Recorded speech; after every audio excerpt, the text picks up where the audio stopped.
Cher peuple gabonais, vous savez que on a été dirigé par un système, par une famille pendant 56 ans. Et comme vous le savez, ce système et cette famille n'ont jamais voulu que le Gabon puisse émerger dans tous les secteurs, que ce soit économique, agricole, etc. Ici, je vais prendre le cas de l'agriculture.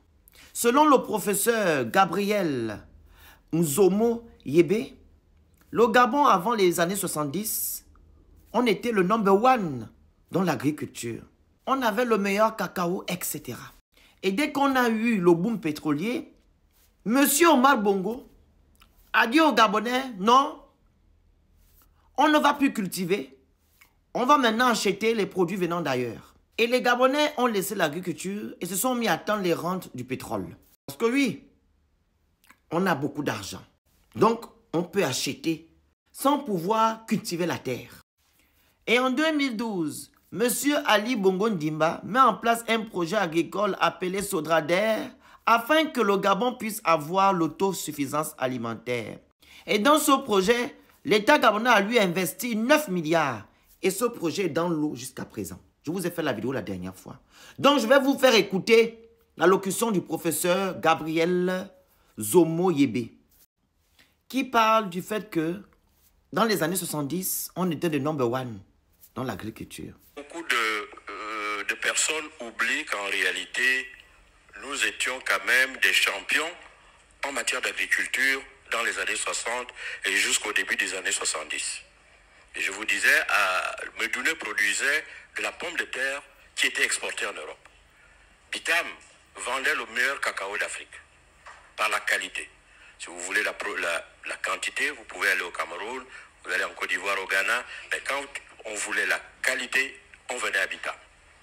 Et qu'à Okonja, on avait quand même du café. Et tout cela se vendait en Europe. Il y a eu malheureusement le pétrole. C'est d'ailleurs un effet du syndrome hollandais. Le syndrome, je vous le dis, je reprends, c'est un ensemble d'effets pervers provoqués par le boom d'une matière première. En l'occurrence, ici, c'est le pétrole. Le pétrole a eu malheureusement comme effet négatif, c'est la dévitalisation du pays. Les gens sont partis des villages pour essayer de retrouver la ville où ils pouvaient bénéficier de la rente pétrolière. Et pendant longtemps, on disait aux Gabonais, pas la peine de produire, vous avez de l'argent. C'est justement là un effet du syndrome. Ça change même les mentalités, les comportements. Vous avez du pétrole, pas la peine de planter, vous pouvez acheter. On a fait de nous des consommateurs. Aujourd'hui, nous savons maintenant que l'agriculture est un enjeu mondial. C'est même un enjeu géopolitique. Vous imaginez bien qu'on ne peut pas continuer à vivre avec de la nourriture qui nous vient d'ailleurs. Les autres nous alimentent et nous on mange. Il nous faut donc dès à présent changer de paradigme.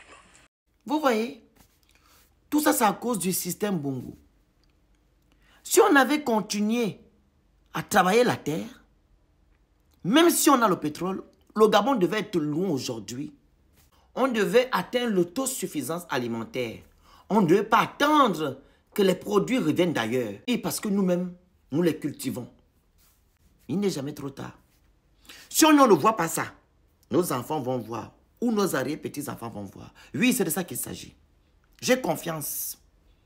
Mais on doit se mettre au travail pour que cela puisse voir le jour. Et dire à nos dirigeants de travailler que nous ne sommes plus au temps d'Omar Bongo. Nous sommes la nouvelle génération. On veut du bien pour notre pays et pour le peuple gabonais. J'en ai terminé.